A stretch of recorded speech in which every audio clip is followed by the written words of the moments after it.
Good morning everyone. कैसे हैं आप सब? उम्मीद करती हूँ आप लोग अच्छे होंगे। जैसा कि आप लोग स्क्रीन पे देख पा रहे हैं, आज हम पढ़ेंगे आपका प्रैक्टिस पेपर है ये हमारा। ठीक है, ये आपका वन है सीरीज़। हम इसमें आपको परसों आपका पेपर है इंशाल्लाह, तो परसों तक हम आपको टोटल 4 ये करवाएंगे। ठीक है, 4 प्रैक्टिस पेपर हैं जो हम आपको सॉल्व करवाएंगे, जिसमें आपके कुछ मिड टर्म के हैं, कुछ फाइनल टर्म के हैं, कुछ ऐसी जर्नल प्रैक्टिस पेपर हैं। इसके अलावा पहले भी हम बहुत सारे आपको प्रैक्टिस पेपर करवा चुके हैं। उसका लिंक मैं आपको डिस्क्रिप्शन में दे दूंगी, आप वहाँ से उसको भी जाके एक बार देख लीजिएगा। ठीक है, तो ये टोटल आपके 4 रहने वाले हैं। अभी हम पहला पढ़ लेंगे, उर्दू बी का है, जिसका नाम है आपका जान पहचान। ठीक है, क्लास 10th का। तो चलिए शुरू करते हैं इसको।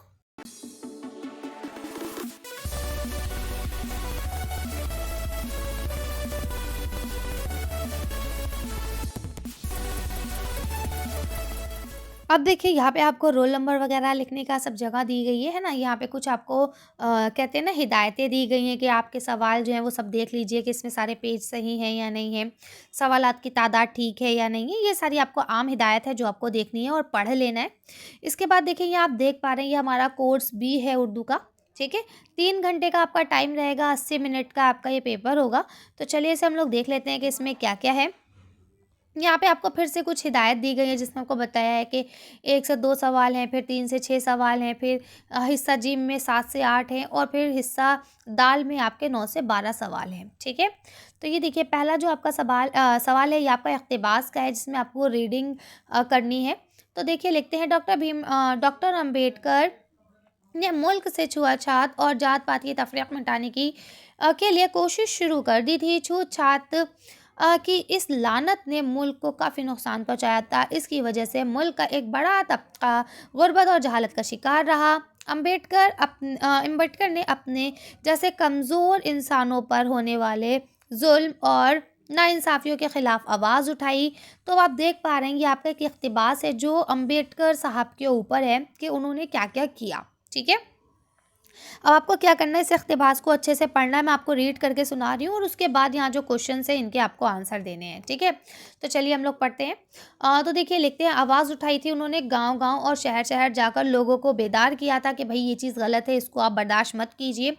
उनके दिल से खौफ दूर किया और उनको खुद एतमादी पैदा की, यानी उनके अंदर सेल्फ, कहते हैं ना, सेल्फ इंडिपेंडेंस की, हाँ हम कुछ हैं। ठीक है, सेल्फ रिस्पेक्ट, उस चीज़ को उन्होंने क्या करा, डेवलप करा। डॉक्टर अंबेडकर का ख्याल था कि समाज में बाइज़्ज़त ज़िंदगी गुजारने के लिए तालीम बेहद ज़रूरी है। तालीम बहुत सी बुराइयों को ख़त्म कर देती है। उन्होंने कमज़ोर तबकों की तालीम के लिए कई इदारे कायम किए, स्कूल और कॉलेज खोले, मर्दों के साथ औरतों की तरक्की पर भी तवज्जो दी, उनके लिए समाज में बराबर के हुकूक़ की वकालत की। ठीक है, तो ये थे हमारे डॉक्टर भीमराव अंबेडकर साहब, जिन्होंने इतना सब कुछ किया, ना कि सिर्फ आदमियों के लिए बल्कि औरतों का भी उन्होंने सपोर्ट किया है।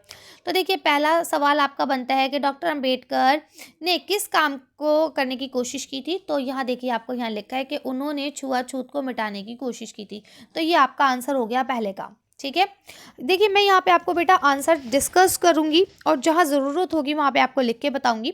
ठीक है, क्योंकि ये हमारा प्रैक्टिस पेपर है, तो हम उम्मीद ये करते हैं कि आपको चीज़ें आती हैं, है ना। और आपसे भी यही मैं आपसे बल्कि रिक्वेस्ट करूँगी कि बेटा आप लोग कॉपी पेन लेके बैठें और ख़ुद से अपने आंसर्स को तहरीर करें, और उसके बाद देखिए कि जो मैं आंसर बता रही हूँ, क्या आपने वैसे ही आंसर लिखा है। अगर लिखा है तो वेरी गुड, और अगर नहीं लिखा है तो थोड़ी मेहनत करें, अभी आपके पास 1-2 दिन है। ठीक है, आगे लिखते हैं, अगला सवाल देखिए, यहाँ लिखा है, मुल्क का बड़ा तबका गुर्बत और जहालत का शिकार क्यों था। तो उसका सिर्फ एक ही वजह थी, क्या, छुआछूत। ठीक है, यहाँ से आपका दूसरा हो जाएगा, छुआछूत की लानत से मुल्क को बड़ा नुकसान हुआ था, और इसी की वजह से मुल्क का एक बड़ा तबका क्या था, जहालत का शिकार था, क्योंकि उन्हें पढ़ने ही नहीं दिया जाता था। ठीक है, एक सीरीज़ है, आई डोंट नो कि वो सीरीज़ है या मूवी है, एग्जैक्टली मुझे इस चीज़ों का कुछ इंटरेस्ट नहीं है, तो मैं नहीं बता सकती, लेकिन हाँ, उसका नाम है गुठली। ठीक है, अगर आपने नहीं देखी है तो एक बार आप देखिएगा एग्जाम्स के बाद, तो उसमें इसी चीज़ को बहुत ज़्यादा हाईलाइट किया गया है। ठीक है, गुठली को, कि उसमें कैसे छोटे जात के जो बच्चा होता है उसे नहीं पढ़ने देते, जबकि वो बेइंतहा काबिल लड़का दिखाया है उसमें। ठीक है, चलिए आगे चलते हैं। अगला सवाल देखिए, यहाँ लिखा, डॉक्टर अम्बेडकर ने जुल्म के खिलाफ आवाज़ उठाने से लोगों को क्या फ़ायदा हुआ। उन्होंने जो जुल्म के खिलाफ आवाज़ उठाई थी, उससे क्या फ़ायदा हुआ था। तो उससे फ़ायदा ये हुआ था कि जो कमज़ोर और मुतवस्सित तबके के लोग थे, उनको उनके हक़ मिलने लगे थे। ठीक है, और उनको क्या करा था, खुद एतमादी के लिए बताया था और उनको बेदार किया था। ठीक है। अच्छा, अगला सवाल देखिए, यहाँ लिखा हुआ है समाज में बाइज़्ज़त ज़िंदगी गुजारने के लिए क्या ज़रूरी है? तो आपको पता है कि समाज में अगर आपको बाइज़्ज़त ज़िंदगी गुजारनी है तो उसके लिए तालीम बेहद ज़रूरी है। अगला सवाल लिखा है औरतों की तरक्की के लिए डॉक्टर अंबेडकर ने क्या किया था? तो औरतों की तरक्की के लिए भी उन्होंने कहा था कि भई औरतों को भी समाज में बराबर के हुकूक मिलना चाहिए। ठीक है? तो यहाँ से आप ये लिख सकते हैं आसानी से। चलिए आगे आ जाते हैं। अब देखिए अगला आपको जो दिया गया है ये फिर से आपका इक़्तिबास है, लेकिन ये अब आपका कैसा इक़्तिबास है? ये आपका शेरी इक़्तिबास है। ठीक है? जंग तो खुद एक मसला है। जंग क्या मसलों का हल देगी? आग और खून आज बख्शेगी, भूख और एहतिजाज कल देगी। इसलिए ए शरीफ इंसानों, जंग टलती रहे तो बेहतर है, आप और हम सभी के आंगन में शम्मा जलती रहे तो बेहतर है। ठीक है। अब आपको बताना है ये ए शरीफ इंसानों के शायर कौन हैं। ठीक है, बताइए ये नज़्म किसने लिखी है ए शरीफ इंसानों? तो आपको पता है ये नज़्म किसकी है? साहिर लुधियानवी की। सीन अली ज़वा साहब, हे और राय। ठीक है, साहिर और लाम के साथ दाल, फिर दो चश्मी है, ये अलीफ। ठीक है, और फिर नून वाव और ये साहिर लुधियानवी। ठीक है, नज़्म का क्या नाम है? ए शरीफ इंसानों। ठीक है, ये लिखा, यही नाम है आपके नज़्म का, ए शरीफ इंसानों। ठीक है, तो ये साहिर लुधियानवी की है। अगला सवाल देखिए, लिखा है जंग क्या है? तो जंग क्या है? जंग एक मसला है। ठीक है, क्या है? मसला। बस देखिए ज़रूरी नहीं है कि आपको आंसर बहुत बड़े बड़े लिखने हैं, आपका सिर्फ 1 मार्क का एक आंसर है। ठीक है, तो आप छोटे भी लिख सकते हैं लेकिन आपकी बात मुकम्मल होनी चाहिए। शमा कहाँ जलती रहना बेहतर है? घरों में। ठीक है, हमारे सबके आंगन में, हमारे सबके घर में। ठीक है, इस नज़्म में शायर किससे मुखातिब है? तो इस नज़्म में शायर जो है इंसानों से और बड़े बड़े सियासतदानों से मुखातिब है कि भाई तुम लोग लड़ाई मत करो। ठीक है, चलिए आगे चलते हैं। तो ये सारी चीज़ें आपको हो गई होंगी क्लियर। आगे आएंगे तो फिर से आपको एक इक़्तिबास दिया गया है, ये आपका गैर दर्सी है जो आपकी किताब से नहीं लिया गया है। लिखते हैं अरबी फ़ारसी अल्फाज ने न सिर्फ उर्दू ज़बान के ज़ख़ीरे में इजाफ़ा किया है बल्कि ख़यालात में भी वसअत पैदा कर दी है, जिससे इसका हुस्न दोबाला हो गया है। दोबाला हो गया यानी और ज़्यादा बढ़ गया है, वो ज़्यादा वसी और कारामद बन गई है। ठीक है, यानी बहुत ज़्यादा फैल गई है और बहुत ज़्यादा अच्छी हो गई है। मगर असल बुनियाद जिस पर वो कायम है हिंदी ही है। महज गैर ज़बानों के अस्मा और औसाफ के इजाफे से इसके हिंदी होने में मतलब फ़र्क नहीं पड़ता। ठीक है, यानी अब क्या है कि उर्दू ज़बान जो है वो क्या है, वो अलग अलग ज़बानों से मिलके बनी है। ये आप भी जानते हैं, हम भी जानते हैं। ठीक है, हाँ, हालांकि कुछ लोग कहते हैं कि उर्दू जो है वो मुसलमानों की ज़बान है, एक एक्स्ट्रा, ये ऐसा कुछ नहीं है। ठीक है, तो कहते हैं उर्दू जो है वो सारी ज़बानों से मिलके बनी है। अरबी और फ़ारसी ने इसमें बहुत अहम रोल प्ले किया है, लेकिन असल में अगर देखा जाए तो इसका मरकज़ जो है वो क्या है, हिंदी ही है। ठीक है, लिखते हैं मसलन आजकल बहुत से अंग्रेज़ी लफ्ज़ दाखिल होते जा रहे हैं, यानी उर्दू में अब अंग्रेज़ी, अब मेट्रो को हम उर्दू में क्या बोलेंगे? मेट्रो ही बोलेंगे, तो वो इंग्लिश लफ्ज़ भी उर्दू में आ गया। ठीक है, लेकिन इससे ज़बान की असलियत पर कुछ असर नहीं आ सकता। ठीक है, यानी ज़बान की जो असलियत है कि वो कैसे, उसका ओरिजिन क्या है, उस पर कोई फ़र्क नहीं पड़ेगा। गर्ज़ ये कि ज़बान मुख्तलिफ़ हैसियतों से ऐसी कबूल सूरत हुई है कि इसकी तरक्की में बिला शोबा नहीं हो सकते, यानी इसकी तरक्की में कोई शक व शुबा हम नहीं ला सकते। ठीक है, तो ये थोड़ा सा आपको उर्दू ज़बान के बारे में बताया गया है। अब देखिए पहला सवाल लिखा है ख़यालात में किसने वसअत पैदा की है? तो आपको पता है किसने करी है? अरबी और फ़ारसी ने। ठीक है, बस आपको इतना सा आंसर लिखना है, क्या? अरबी और फ़ारसी। लिखते हैं उर्दू की असल बुनियाद किस ज़बान पर है? तो यहाँ लिखा हुआ है उर्दू की असल जो बुनियाद है वो हिंदी पर है। ठीक है, गैर ज़बानों के लफ्ज़ अल्फाज दाखिल होने से क्या नहीं हो सकता? तो उसकी असलियत पर कोई असर नहीं पड़ सकता। ठीक है, ज़बान की असलियत पर किस बात का फ़र्क नहीं पड़ता? सिंपल वही बात है। ठीक है, क्या कि दूसरे अल्फाज अगर आ जाते हैं तो उसकी असलियत पर उसका कोई फ़र्क नहीं पड़ता। ठीक है, अगला लिखा है किस चीज़ में शोभा नहीं हो सकता कि जो उसकी अपनी हैसियत है वो नहीं बदल सकती। ठीक है, उसकी तरक्की में कोई शोभा नहीं हो सकता। ठीक है, तो यहाँ से आप लिख सकते हैं, यहाँ से ये पूरा आपको लिखना है। ठीक है, तो पांचों सवाल जवाब आपके क्लियर हो गए। चलिए आगे चलते हैं अब हम लोग।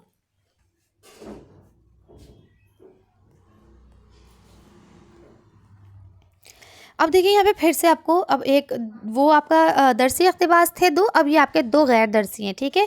ये आपका मुफलिसी के ऊपर है, तो लिखते हैं आदमी के हाल पर आती है मुफलिसी, किस किस तरह उसको सताती है मुफलिसी, प्यासा तमाम रोज़ बैठाती है मुफलिसी, भूखा तमाम रात सुलाती है मुफलिसी, ये दुख वो ही जाने जिस पे आती है मुफलिसी, मुफलिस का दर्द दिल कोई जानता नहीं, मुफलिस की बात कोई मानता नहीं, ज़ात व हस्ब व नस्ब कोई जानता नहीं, सूरत भी उसकी फिर कोई पहचानता नहीं, यहाँ तक नज़र से उसको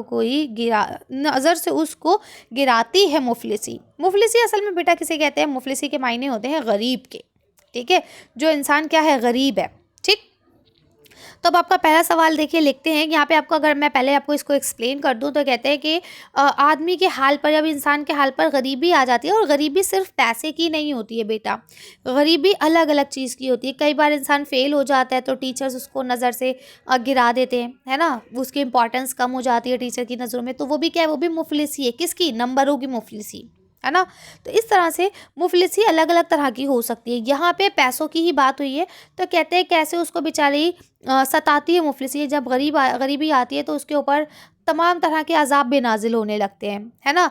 तो अब जैसे मान लिया किसी के पास पैसे नहीं है ना, तो बिजली का बिल भी आ जाएगा, पैसे नहीं है ना, बच्चों की फ़ीस भी आ जाएगी, पैसे नहीं है ना, तो बीमार भी पड़ जाएंगे, मेडिकल का खर्चा भी आ जाएगा। तो इस तरह से कि जब चीज़ नहीं होती है ना, तो ही उस चीज़ की डिमांड ज़्यादा होने लगती है।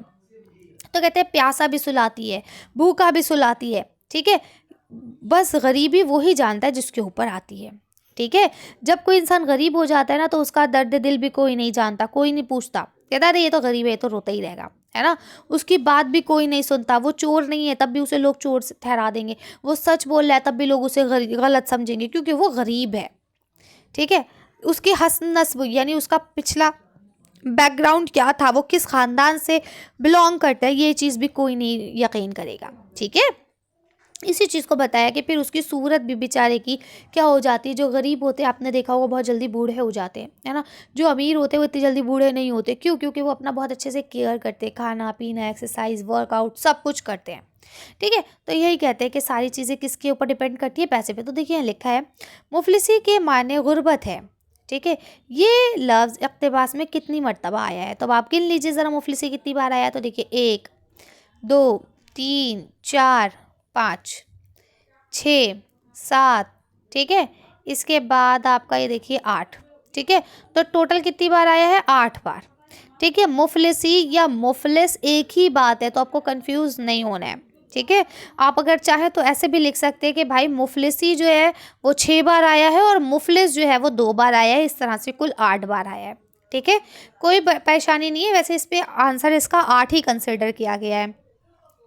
लिखते हैं मुफलिसी किस पर आती है? तो इंसान के ऊपर आती है, इंसान के हाल के ऊपर आती है। मुफलिसी तमाम रात कैसे सुलाती है? तो तमाम रात भूखा सुलाती है। मुफलिसी का दुख कौन समझ सकता है? जिसके ऊपर खुद मुफलिसी आती है, ठीक है। मुफलिस के साथ लोग क्या क्या करते हैं? तो उसको नज़रअंदाज कर देते हैं, है ना, उसका दर्द नहीं समझते, उसकी बात नहीं सुनते, ठीक है, उसका हस्ब नस्ब नहीं जानते, ठीक है। तो ये सारे आप लिख सकते हैं। अब अगर हम राइटिंग स्किल्स की बात करें तो बेटा देखिए, अभी फ़िलहाल मैं आपके लिए एक आध अपलोड किए भी हैं मैंने, ठीक है। और बाकी ये 3 जो है पसंदीदा उस्ताद, कौमी त्यौहार और यौम आज़ादी, ये तीनों भी मैं इंशाल्लाह आज रात तक आपके लिए अपलोड कर दूँगी, ठीक है। तो आप इसको पढ़ लीजिएगा। ये 3 आपके टॉपिक्स हैं। इसके अलावा भी अगर कोई टॉपिक आते हैं बीच, अगर जैसे हम नेक्स्ट पढ़ेंगे, तो वो भी मैं अपलोड कर दूँगी, आप वहाँ से देख लीजिएगा। फ़िलहाल मैं आपके साथ डिस्कशन ये कर देती हूँ कि इनको आपको लिखना कैसे, क्योंकि ज़रूरी नहीं है यही 3 आए, कोई और भी आ सकता है और उनमें से किसी एक पर ही आपको लिखना होता है। तो देखिए हमेशा आपको ये याद रखना है, जैसे मान लिया मेरा पसंदीदा उस्ताद पे आता है, तो आपको क्या करना है, सबसे पहले ये बताना है कि आपका पसंदीदा उस्ताद है कौन, ठीक है, और उसमें क्या क्या खूबियाँ हैं, और फिर लास्ट में आपको लिखना है कि वो आपको क्यों पसंद है। भाई आप किसी से इंस्पायर तभी होते हो जब उसमें कुछ क्वालिटीज़ होती हैं, ठीक है। या अगर आपका कौमी त्यौहार है तो आपको पहले बताना है हमारे हिंदुस्तान में मजहबी त्यौहार और कौमी त्यौहार 2 तरह के त्यौहार मनाए जाते हैं, ठीक है। फिर आप बताएंगे कि कौमी त्यौहार हमारे 3 हैं, ठीक। फिर तीनों को आप एक एक पैराग्राफ में एक्सप्लेन कर देंगे, आपका बहुत अच्छा सा बन जाएगा इससे, ठीक है। कौन कौन से 3 हैं आपके कौमी त्यौहार है, मुझे कमेंट करके बताइए, ठीक है। अगर हम बात करते हैं यौम आज़ादी, तो यौम आज़ादी भी हमारा कौमी त्यौहार ही है, ठीक है। अब यौम आज़ादी है तो आप इस पे लिख सकते हैं कि यौम आज़ादी कब मनाया जाता है, क्यों मनाया जाता है, किस तरह से हम उसे सेलिब्रेट करते हैं, किस तरह से मनाते हैं। ठीक है, 15 अगस्त को मनाया जाता है। इस दिन हमारा देश आज़ाद हुआ था अंग्रेज़ों से 200 साल की गुलामी के बाद।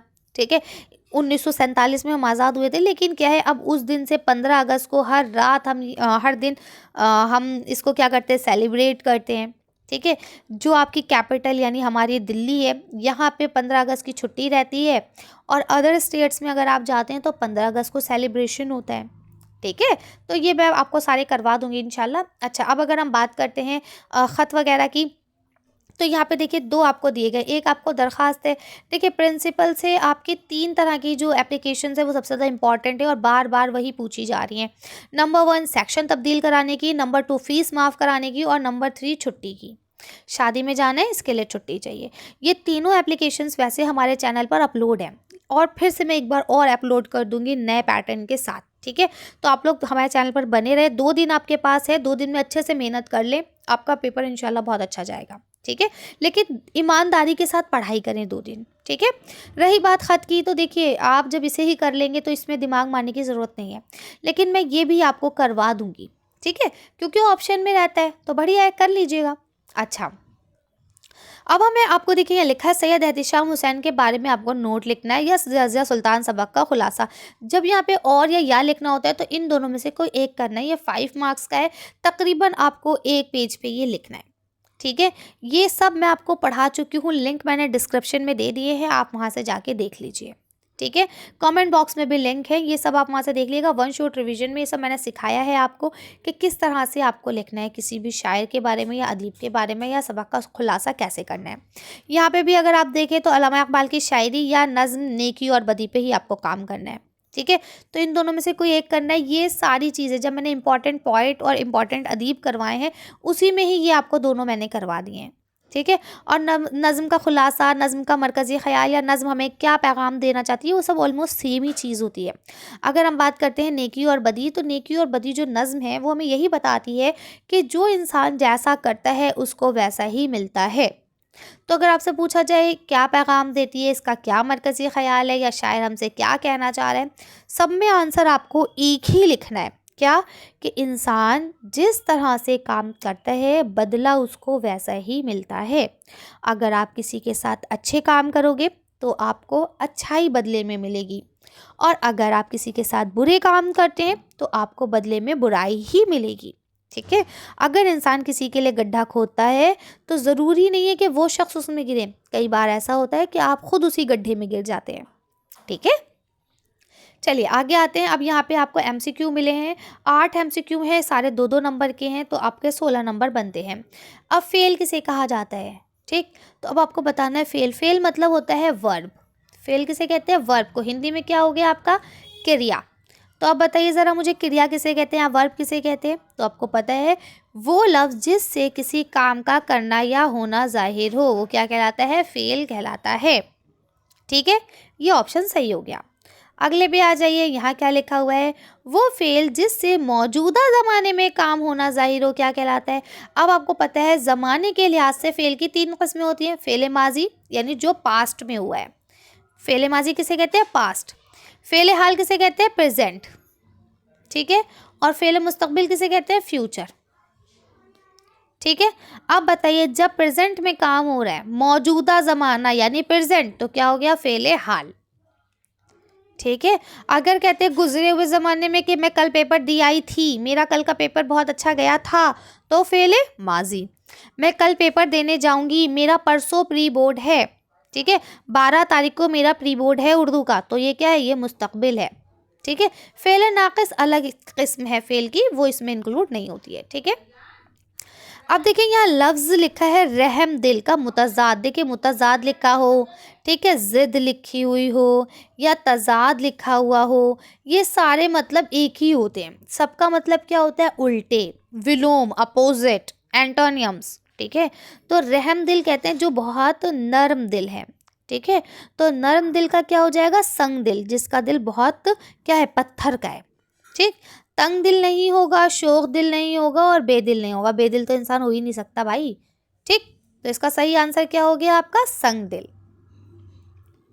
अच्छा, अब देखिए यहाँ लिखा हुआ है लफ्ज़ खतरात का वाहिद क्या होगा? अब आपको पता है एक होता है वाहिद, एक होता है जमा। ठीक है, वाहिद किसे कहते हैं? सिंगुलर को, जमा कहते हैं प्लूरल को।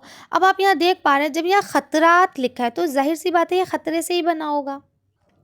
ठीक है, अब यहाँ पे गाफ से या काफ से या काफ से कोई बात है ही नहीं। जब खे से बात है तो खे ही आंसर सही होगा। ठीक है, अब देखिए यहाँ लिखा है दर्ज झेल में से मुज़क्कर को अलग कीजिए। मुज़क्कर किसे कहते हैं? जो आदमी होते हैं। ठीक है, मुअन्नस औरतें। ठीक है, अब हमें पता कैसे चलेगा? मामला, ये लिखा तालिबा, ठीक है, खाला और शायर। देखिए, खाला आ गया या खाला आ गई? तो खाला आ गई नहीं होगा। ठीक है, अब देखिए तालिबे इल्म आ गए या तालिबे इल्म आ गई? तो आ गए, ये भी नहीं होगा। ठीक है, मामला, मामला हुआ या मामला, शायर आ गया, ठीक है, तो मामला भी नहीं होगा। ठीक है, क्या हो जाएगा? शायर आ गया। तो सही आंसर क्या हो गया इसमें? शायर। शायर क्या है? मेल वर्जन है। ठीक है, और इसका शायरा जो होगा वो क्या हो जाएगा? फीमेल। अब देखिए यहाँ लिखा है झेल में से लफ्ज़ का साबका इस्तेमाल हुआ है उसको बताइए। अब देखिए इस चीज़ को दिमाग में रखिएगा, पिछली बार बहुत सारे बच्चे इसमें गलती करके आए हैं कि साबका किसे कहते हैं और लायका किसे कहते हैं। ठीक है, वैसे तो आप देखेंगे आपको यहाँ ऑप्शन में ही क्लियर हो जाएगा। देखिए दाना, मंद, मंद, ये सब पीछे लगे हैं। तो जब कोई चीज़, अब आप देखिए इन सब में पीछे यूज़ हुआ है, इसी में आगे यूज़ हुआ है, तो बस यही आंसर सही है। ये तो एक कॉमन सेंस की बात हो गई। अगर हम बात करें कि साबका और लायका किसे कहते हैं, तो देखिए साबका वो होता है जो आपके पीछे सॉरी आगे लगता है, साबका है ना, साबका आगे लगता है। ठीक, और लायके पीछे लगते हैं। उपसर्ग, प्रत्यय, प्रीफिक्स, सफिक्स आपने इंग्लिश में या हिंदी में पढ़े होंगे ना, ये वही चीज़ है। ठीक है, तो साबका कहाँ लगता है? हमेशा आगे, ये याद रखिएगा, साबका आगे। तो हम आगे लग गया, जमात, हम जमात। ठीक है, अब गैरत लफ्ज़ है, गैरतमंद, तो मन तो पीछे लगा, तो ये लायका हो गया। रोशन, रोशन दान, दान पीछे लगा, लायका हो गया। दौलतमंद, मन पीछे लगा, लायका हो गया। ठीक है, तो इस तरह से आप याद रखिएगा, लायका पीछे लगता है, साबका आगे लगता है। अब आपको फिर से जमा की निशानदेही करनी है। तो शजर एक ही पेड़ को कहते हैं, कुर्सी एक ही कुर्सी को कहते हैं, मेज़ एक ही मेज़ को कहते हैं। ठीक है, तदाबीर, ये वाला आपका जो है ये क्या हो जाएगा? आपका जमा। आगे देखिए यहाँ लिखा है जिन अल्फाज के मायने एक हों उन्हें क्या कहते हैं? देखिए लफ्ज़ अलग अलग हो सकते हैं लेकिन माने उनके सेम होंगे। ठीक है, तो ऐसे को हम लोग कहते हैं मुतरादिफ अल्फाज, यानी कि आपके सिनोनिम्स, जिन्हें हम हिंदी में क्या बोलते हैं? पर्यायवाची या समानार्थी। ठीक है, जिनका अर्थ क्या होता है? सेम होता है। ठीक है, आप सोचेंगे मैम इंग्लिश हिंदी का बोलती है, मैं इसलिए बोलती हूँ बेटा क्योंकि इंग्लिश हिंदी में आपने वो चीज़ें पढ़ी हुई होती हैं तो वो आपके सामने होती हैं। ठीक है, अब चलिए आगे आ जाते हैं। अब यहाँ मुहावरे, इनको जुमलों में इस्तेमाल करना है। तो देखिए बेटा मुहावरों को आप जुमलों में तभी इस्तेमाल कर पाते हैं जब आपको वो पता होते हैं कि उनका मीनिंग क्या है। 9-2-11 होना, 9-2-11 मतलब होता है भाग जाना। तो आप लिख सकते हैं पुलिस को देख के चोर 9-2-11 हो गए। भेस बदलना, तो क्या कहते हैं? कुछ इंसान आज भी भेस बदलने में माहिर है। ठीक है, अब यहाँ फूले न समाना, रिजल्ट में जब मैं फर्स्ट आई तो मैं फूली नहीं समाई, यानी बहुत ज़्यादा खुश होना। टका सा जवाब देना, यानी सटीक जवाब दे देना। ठीक है, तो मतलब पढ़ने पर मेरे दोस्तों ने मुझे टका सा जवाब दे दिया। ठीक, तो इस तरह से आप इसे कर सकते हैं। अब आपका लिटरेचर का हिस्सा आता है जिसमें आपके बुक से क्वेश्चन आंसर्स दिए गए हैं। लिखते हैं ज़मीन में उम्र का अंदाज़ा कैसे लगाया जा सकता है? ठीक है, तो ज़मीन से आपको पता है उस उम्र का अंदाज़ा लगाया जा सकता है, ज़मीन कितनी पुरानी है। ये सब मैंने आपको सबक कराए हैं, आप लोग जल्दी जल्दी वीडियो बढ़ा के देख सकते हैं, या वन शॉट रिवीजन भी मैंने करवाया है। सबका लिंक मैं डिस्क्रिप्शन में दिए दे रही हूँ आपकी सहूलियत के लिए, आप लोग देख लीजिएगा। ठीक है, मेरे लिए नहीं अपने लिए देखिए ताकि आपके नंबर अच्छे आएँ। ठीक है, अब देखिए इसमें सारे सवाल के आपको जवाब देने। लिफाफा देखकर पोस्टमास्टर का क्या रद्द-ए-अमल था? तो वो ये चाहता था कि किसी तरह से लैंचो का जो यकीन है वो ना टूटे, है ना, इसलिए वो क्या करता है? उनको पैसे दे देता है। इंटरनेट का सबसे बड़ा फ़ायदा क्या है? मेरे ख्याल में ये चैप्टर आपका नहीं आ रहा है शायद। ठीक है, अगर आ रहा है तो आप कर लीजिएगा, अगर नहीं आ रहा है तो छोड़ दीजिएगा, क्योंकि कई बार ऐसा होता है कि जो ये सैम्पल पेपर होते हैं ना, मॉडल पेपर, इनमें क्वेश्चंस इंक्लूड कर दिए जाते हैं, हालांकि वो आपके सब्जेक्ट में नहीं होते। एक बार आप देख लीजिएगा, मैं श्योर नहीं हूँ, मुझे थोड़ा सा डाउट है इसमें। ठीक है, वैसे इंटरनेट का सबसे बड़ा फ़ायदा ये है कि पूरी दुनिया जो है आज एक छोटे से गाँव में बदल गई है ना, कहीं पर भी कुछ होता है हमें फ़ौरन से पता चल जाता है। इनके जवाब देने हैं। यहाँ आप नंबर भी साथ में देखा करिए, जितने मार्क्स का क्वेश्चन हुआ करे उसी हिसाब से आंसर को तहरीर किया कीजिए। ठीक है, जैसे यहाँ पे आपके 2 नंबर का क्वेश्चन है तो एटलीस्ट आपको 3 से 4 लाइन में आंसर देना है। ठीक है, यहाँ आपको 1 नंबर का क्वेश्चन है तो आप 1 से 2 लाइन में आंसर भी देंगे तो वो भी सफिशिएंट है। ठीक है, यहाँ लिखा है रज़िया सुल्तान ने मीर आखुर का ओहदा किसको दिया था? तो आप बताइएगा किसको दिया था? वो हबशी था ना, और उसको दिया था जहाँ तक मेरा ख्याल है। ठीक है, इसके बाद देखिए यहाँ लिखा है सबक बेतकल्लुफ़ी के मुसन्निफ़ कौन है? तो ये शायद कन्हैया लाल कपूर थे, आप एक बार कंफर्म कर लीजिएगा। तो ये तो 1 वर्ड ही आंसर हो गया क्योंकि 1 मार्क्स में ही है, तो इसके लिए हमें 10-12 लाइनें लिखने की ज़रूरत नहीं है। ठीक है, यहाँ देखिए 2 क्वेश्चन है 2-2 मार्क्स के, तो आप 2 लाइन 1 लाइन में आंसर ख़त्म कर सकते हैं। पहला सवाल है चिड़िया खुदा की तस्बीह कैसे करती है? तो सुबह उठ के चहचहा कर वो अल्लाह की तस्बीह ख़्वानी करती हैं। काबे जाने से गालिब को शर्म क्यों आती है? क्योंकि गालिब ने हर वो काम किया है जो अल्लाह पाक ने मना किया है ना। वो शराब भी पीते थे, वो जुआ भी खेलते थे और लोगों को खिलवाते थे। तो इसीलिए भाई उन्हें अल्लाह पाक के सामने, काबा अल्लाह का घर है, अब अल्लाह के घर जब जाएंगे तो और गलत काम करके जाएंगे तो शर्म तो आनी चाहिए ना, कि अल्लाह पाक ने जो चीज़ मना की है हम सब वही करके जा रहे हैं। ठीक है, अब अगला सवाल देखिए, 3 सवाल हैं 1-1 नंबर के, तो आप 1-1 लाइन में या 2-2 लाइन में आंसर दे सकते हैं। अब देखिए लिखा दर्जा ज़ेर शेर किस शायर का है कुछ ऐसी ही बात जो चुप हूँ वरना क्या बात करनी नहीं आती? ये तो हमारे चचा गालिब का है, ये तो हर कोई जानता है। ठीक है, साहिल लुधियानवी का असल नाम क्या था? ये आप लोग देख लीजिएगा कि उनका असल क्या नाम था और यहाँ पे आंसर लिख दीजिएगा। अब यहाँ लिखे हैं जो तू बड़ा है तो मुझसा हुनर दिखा मुझको, ये छालिया ही ज़रा काट कर दिखा मुझको, है ना। ये किससे लिया गया है? पहाड़ और गिलहरी से लिया गया है। ठीक है, मंदरजा ज़ेर शेर में गिलहरी ने पहाड़ से क्या करने को कहा है? तो आपको पता है कि इकबाल की नज़्म है पहाड़ और गिलहरी। ठीक है, तो इसमें गिलहरी कहती है छालिया, छालिया डली को कहा जाता है, जो लोग पान वान खाते हैं उन्हें पता है। तो वो ये कहती है कि तू मुझे ना छालिया ही तोड़ के दिखा दे। तो इसी शेर में ही इसका आंसर लिखा है, यहीं से आपको देख के लिख लेना है, एक आंसर आपको 1 नंबर मिल जाएगा। ठीक है, तो ये आधे घंटे का तकरीबन हमारा आज का एक प्रैक्टिस पेपर था जो हमारा कंप्लीट हो गया है ऑलमोस्ट। आप लोग इसे अच्छे से देखिएगा और इसमें मैं सारे लिंक आपको शेयर कर दूंगी कमेंट में भी और डिस्क्रिप्शन में भी। मेहरबानी करके पढ़िएगा अच्छे से और आके आप लोग मुझे फीडबैक भी दीजिएगा कि आपका एग्ज़ाम कैसा गया है। ठीक है, मैं आप लोग से हर बार कहती हूँ, आप में से कुछ बच्चे तो बहुत अच्छे हैं जो मेरी बात मानते हैं और फटाक से आगे मुझे रिप्लाई करते हैं कि मैम मेरा पेपर अच्छा गया या बुरा गया या जो भी गया A to Z।